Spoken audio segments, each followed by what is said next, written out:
Welcome aboard, everyone. Thank you for being here. I know a few people are doing some hits, so we might have some people coming in. Appreciate, again, you being here. All right, an announcement, I think rather important one for certainly all of you here and everyone watching at home, and certainly everyone here at the State Department. Welcome aboard. Today, under President Trump's leadership and at the direction of Secretary Rubio, we are reversing decades of bloat and bureaucracy at the State Department. The Secretary announced a reorganization plan to build an America First State Department to meet the challenges of a new era.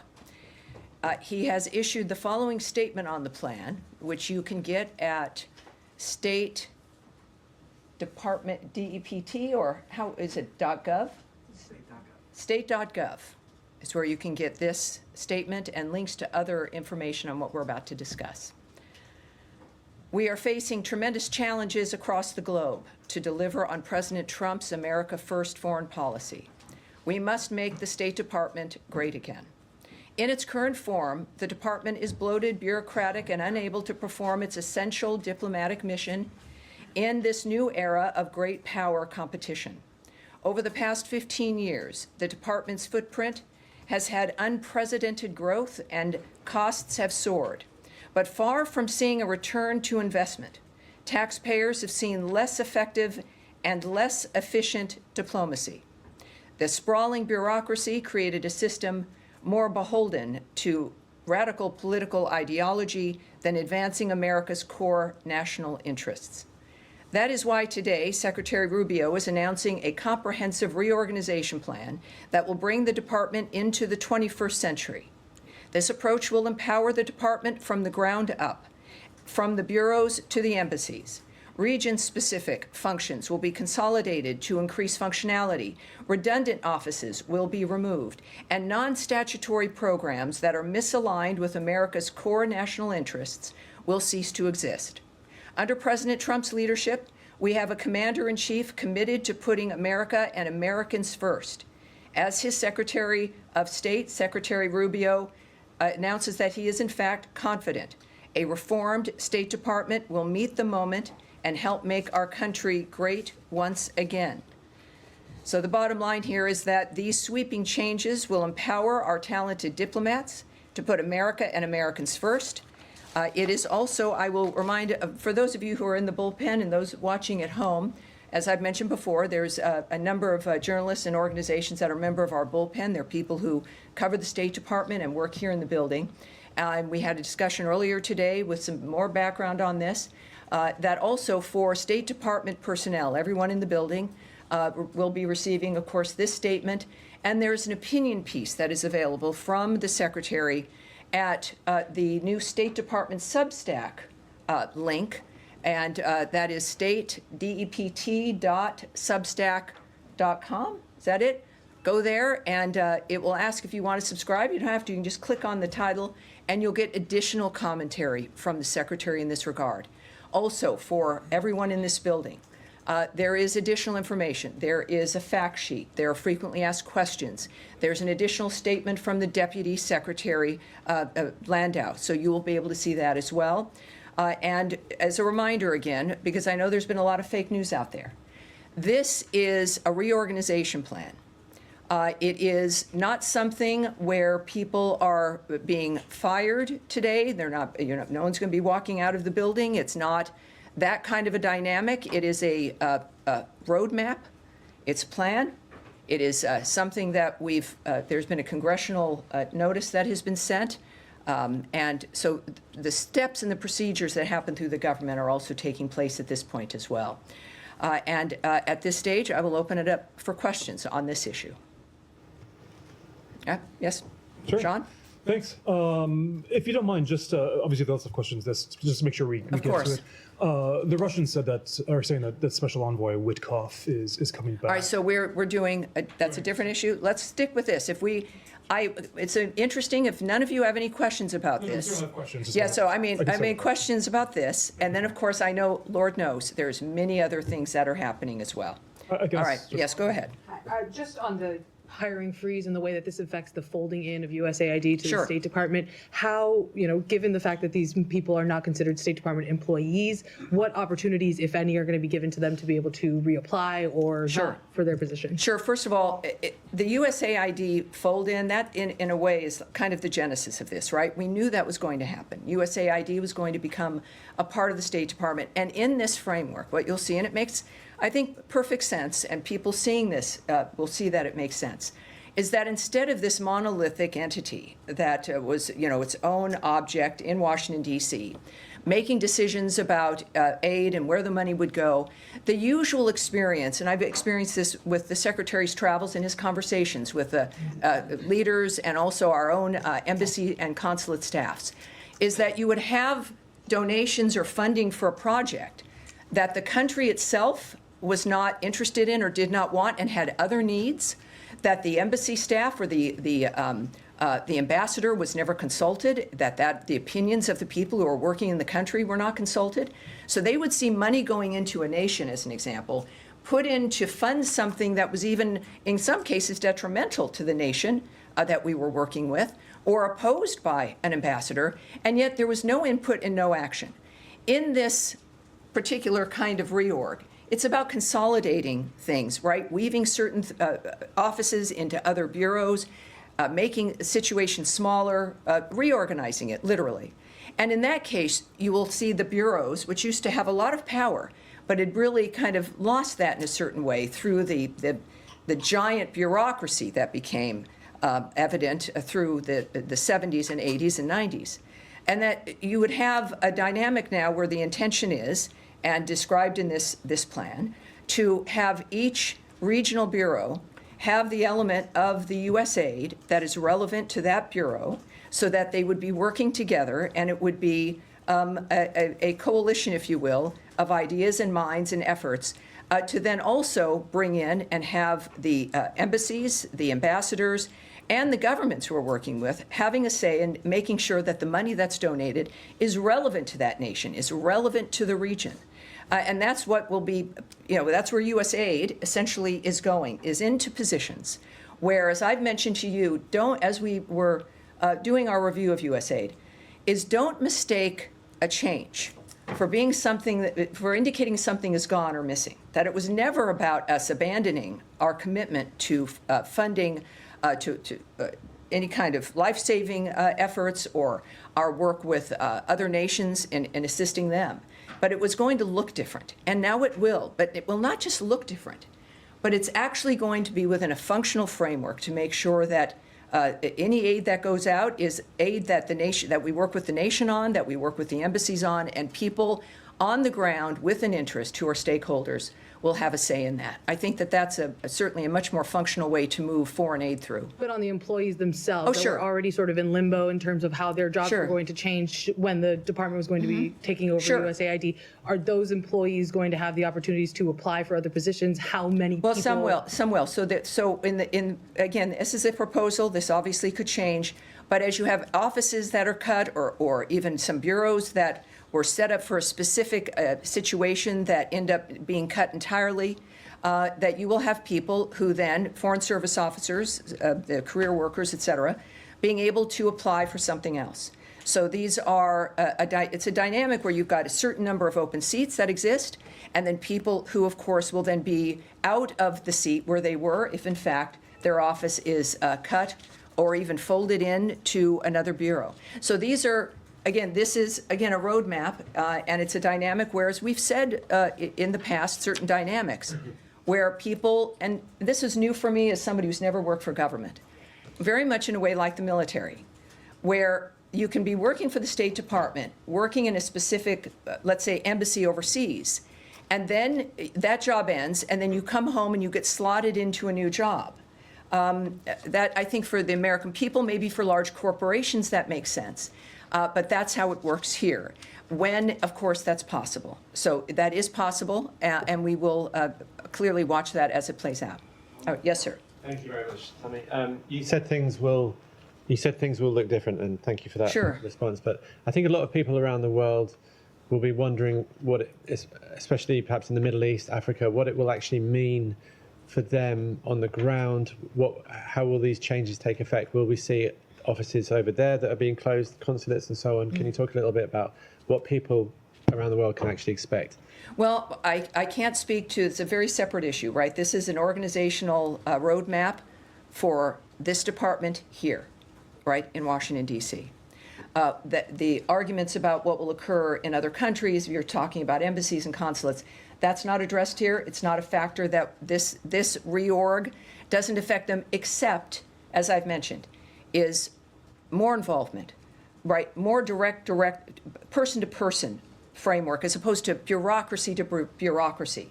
No more calling up USAID and going through, 17 messages and trying to get an answer back about what's happening with a certain grant or what's happening with a certain plan.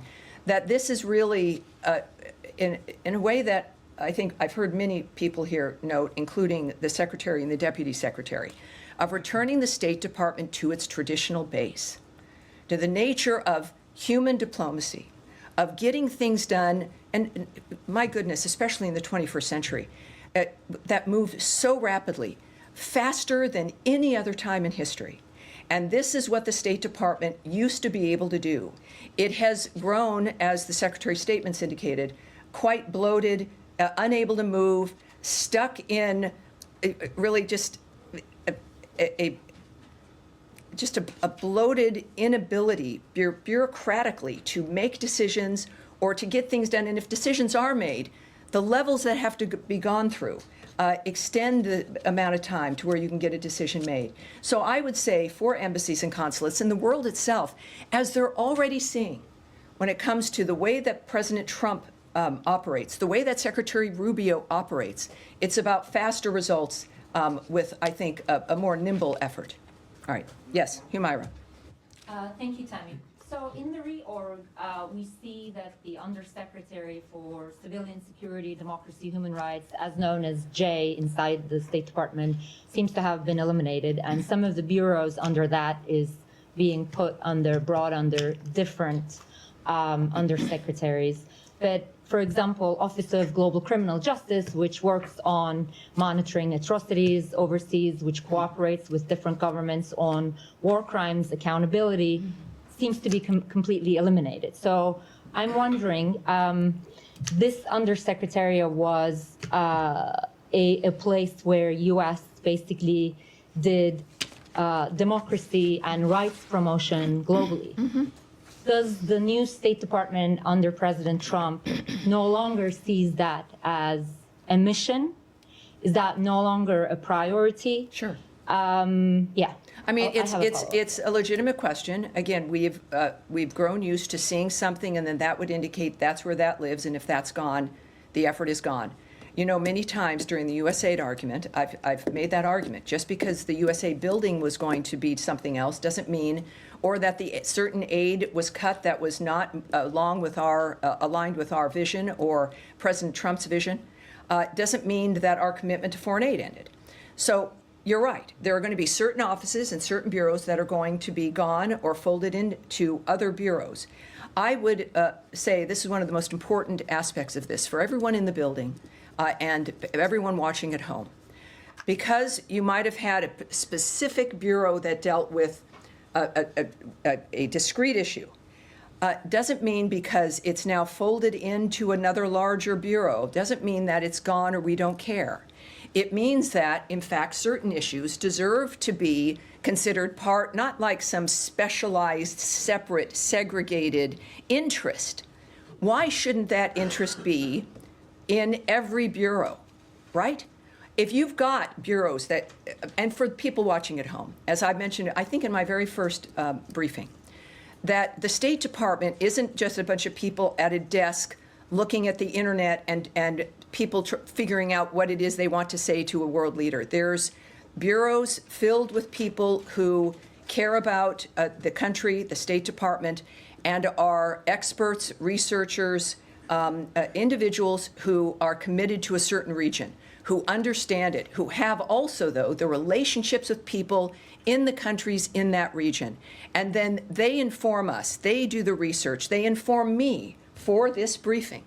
I go onto the screen, and it's every bureau in this building that has what we call lines, which is the information about what's happening on an issue.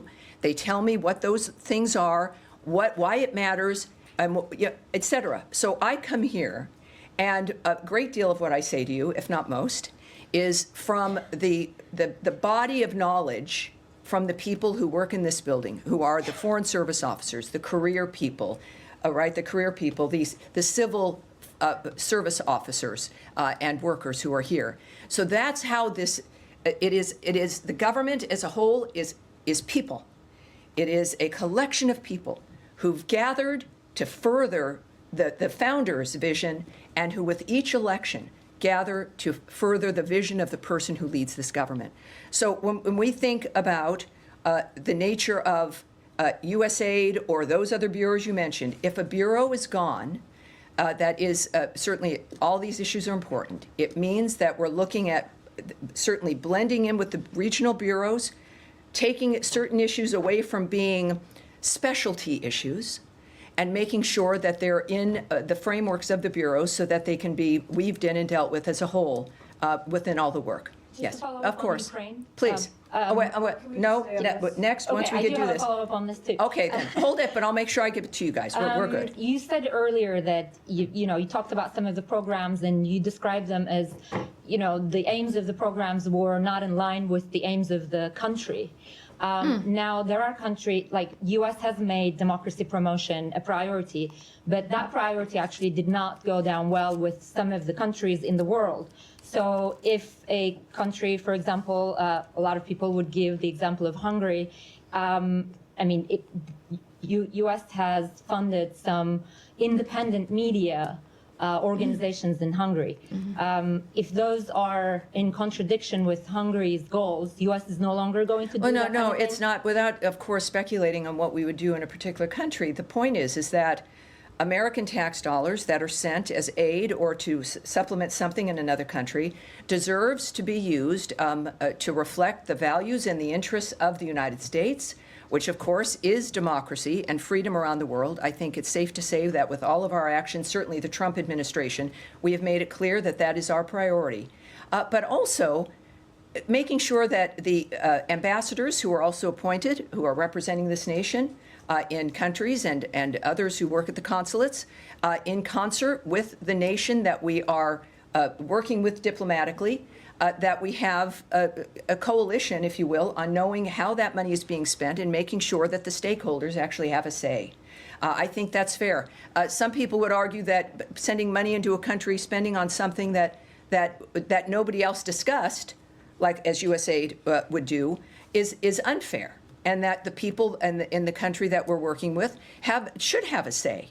But bottom line is, this now moves into something that is more accountable, more specific, easier to describe, easier to ask questions about, and easier effectively for everyone involved here at the State Department and at the embassies and consulates involved, more accessible and more transparent. All right. Yes. I just wanted to follow up on Humera on global criminal justice, because Sure. there seems to be a bit of a mixed message, because on the one hand, this is clearly being eliminated from the organisational chart. But when we're pressing you on it, you're saying... Well, it may be moved. I mean, if you don't see it on the chart, it may be moved. But and then the Secretary has retweeted an article which says very specifically that this is an aggressive shake-up. It will close agency offices, including those launched to further human rights, advance democracy overseas, counter extremism, and prevent war crimes. So it's just a simple question, really. Is the investigation and prevention of war crimes overseas still an important piece of work and a priority for the State Department? Democracy is always important, obviously, and again, and I understand the tendency. I understand the tendency. War crimes, again, for me, being here now, we're approaching about 100 days. My deciding to do this is based on this nation's history, and it clearly is committed to the nature of the values of the American people and of this country. And just because, and this is why I think it's difficult to do, you've seen a bureau dedicated just to that, just because it has been folded into a different bureau or is an element underneath a different kind of office, and that particular bureau that was maybe specialized, which could be implemented in a better, more nimble, faster way, especially when we're talking about war crimes and things immediately that are moving on the ground. This is the kind of adjustment and reorganization that makes it better. And this will always be the argument. This will be seen. But it is, of course, those values that you know are American values remain.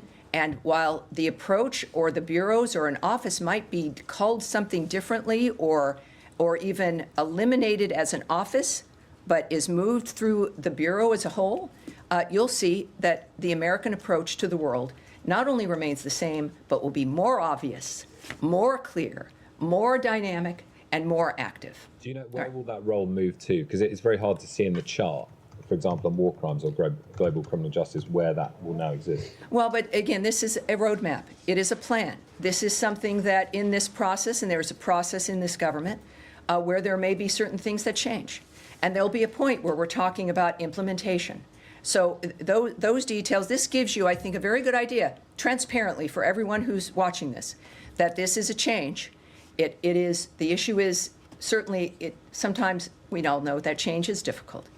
But in this particular case, it had to happen because of the bulk, because of the unsustainability of the size of the government. And that's why we're doing it. All right, yes, sir. Thank you, Tammy. Two questions. I know this came up on different settings. Just want to make sure. It's the same issue. Yes, to Okay. get you on the record that this will not impact whatsoever when it comes to the department's reports on different issues like human rights, which appears to be Well, delayed. look, I'm not going to speculate on whatsoever impact on how a report is issued, when it's issued, the content of the report, the nature of how our discussing human rights is done.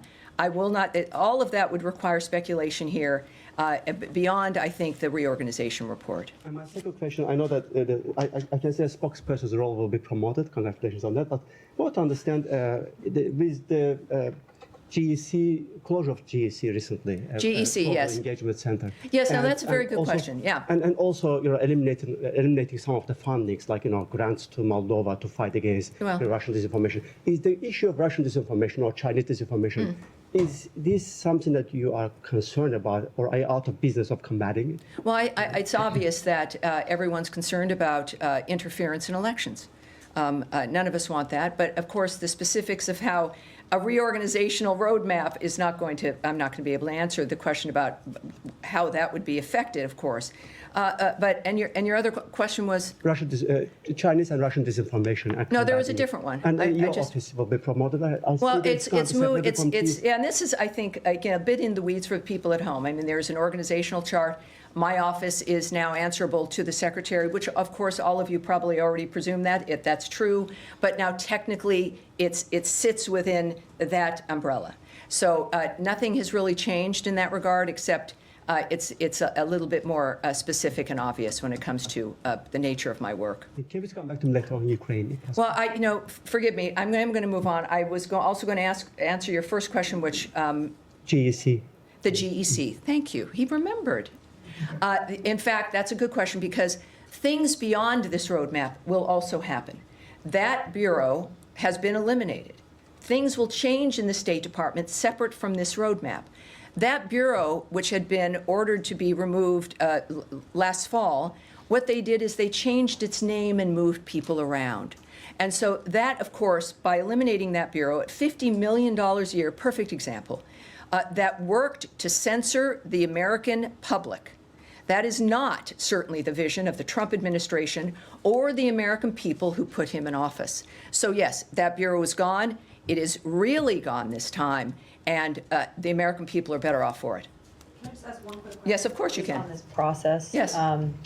There's an internal State Department memo that was put out about this that said that the undersecretaries are going to be submitting a path to reduce domestic staff by 15%. Can you just help us understand how the leadership in charge of this reorg came up with the 15% number, and if there's any wiggle room there, or if Well, I that's said this is set in an internal stone? document. I'm not going to speak on something that you may or may.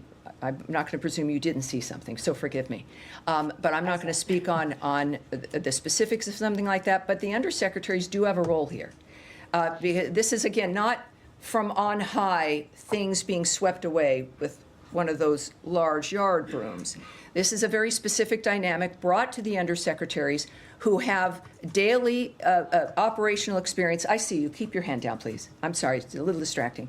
These are undersecretaries who are working daily with the people in this building, who work in this building, who know what's being produced, who know what has to happen, and they are best suited to make a determination when it comes to this roadmap about how to apply the nature of what we want to accomplish. So the undersecretaries are directly involved, and they will, I think they'll have about 30 days to make their own plan in this framework. And then, of course, we'll see how that manifests in the meantime. And then just one quick question. Sure. Was DOGE involved at all on this plan, or was this just a State Department proposal? Now, this, I think, is a very good example of the importance. We know the American people love the result of DOGE. I think there were some questions, perhaps, about how it was applied. But what we do know is that the DOGE approach, the goal of that entity and of that committee is something the president appreciated and still does, as do the American people very much. But when, I believe, the president said a few weeks ago that ultimately this was going to be an approach that the secretaries were going to begin to apply. And also that does make sense, because whether it's the secretaries or the undersecretaries or the people running the offices, it is the daily work of individuals committed to the country, making a difference for the world. And the people on the ground working together know best about how this works, what could change, and how it should change. So this is, I think, a very good example of the continuation of that mission and the value of that mission to cut government down to size, get people used to the idea that it can happen without it being a bad thing, and then watching the benefits that flow. So secretaries now in charge of this. Remember, this is from an executive order. This is a whole of government, every department looking at how they can make their department more efficient, less burdensome, less bureaucratic. This is the State Department's version of that. I would say that that DOGE is not in charge of this, but this is the result of what we've learned and the fact that we appreciate the results, and we want more of those results, and it is now in the hands of the secretaries as well. Mm-hmm. All right. Sean. Can I switch topics? All right. Now, are we done here? So we should switch to some other important topics. We have, as a matter of fact, one of my rules is, of course, our friend Caroline Levitt will be starting in about 10 to 15 minutes. Okay. I've started earlier here because of the nature of the issues, but there are some other issues on our plate. Shall we start with some other ones at this point? Sure. Sean, go ahead. You were first. Sure. Not that I'm not interested in reorganization, but could I ask you, Russia said today that, or Russian state media said that Special Envoy Witkoff will be on his way to Moscow. Is that something you can confirm? And if so, could you explain the natures of his discussions this time? I can't confirm that, no. I cannot. Is it incorrect, or is it just I can't speak to that. Okay. Yes, I mean, that is, yeah, that's not something I can speak to. Okay. Could I ask you about the secretary's schedule? Sure. Just, if I'm not mistaken, you were on Fox earlier this morning, and you mentioned some the potential of travel. Sure. Could you just explain his yes. travel schedule? You know, there's normally when we have travel scheduled, you guys get an announcement, and there was no announcement. And I was asked, and I had known that this was possible, and had mentioned it, presuming it would happen. As we know, Secretary Rubio is a busy man. He is one of the most active, if not the most active, Secretary of State I think we've had.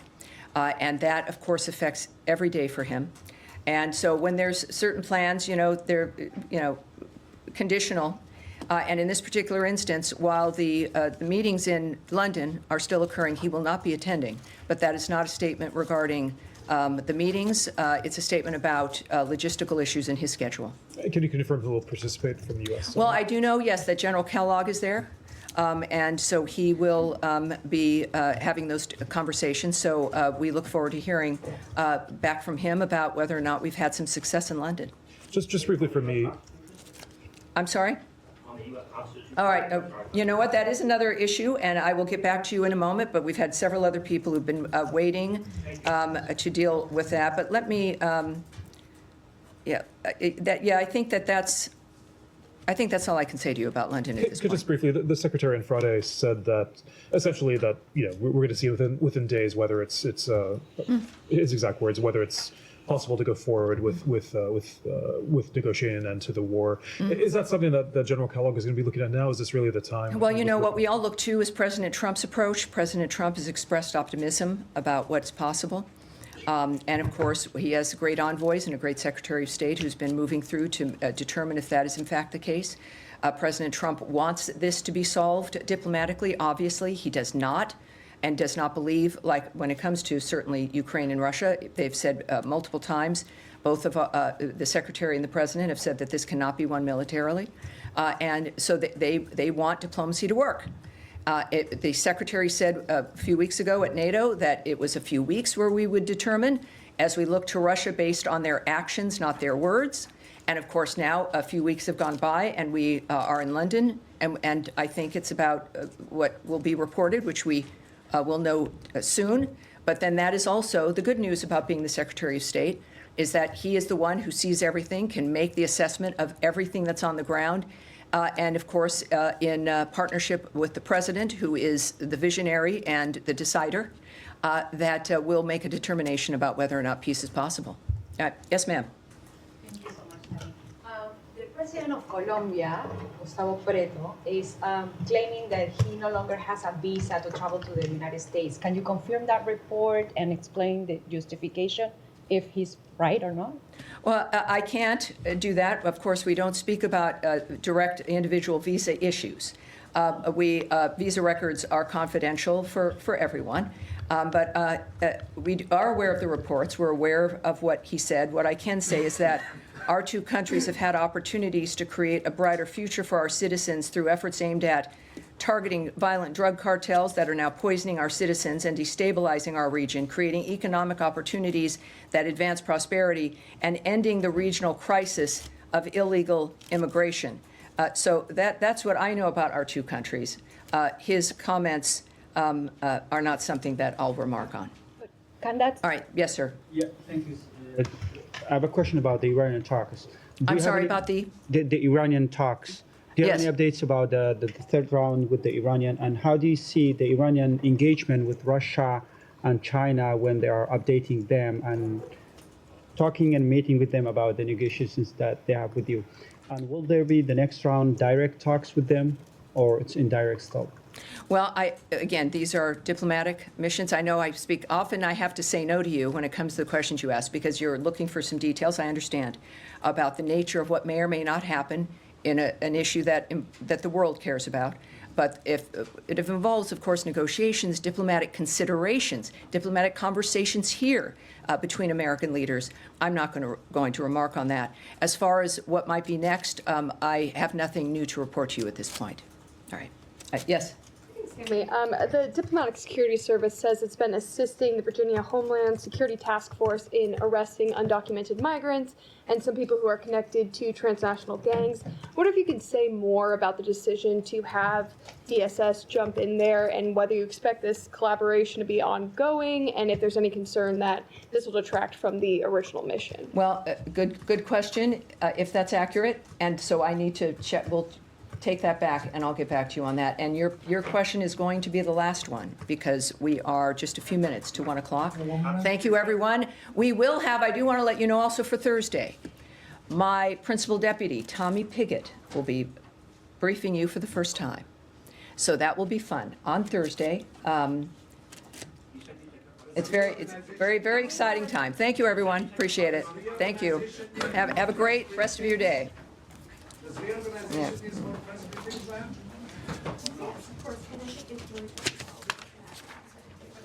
Thank you.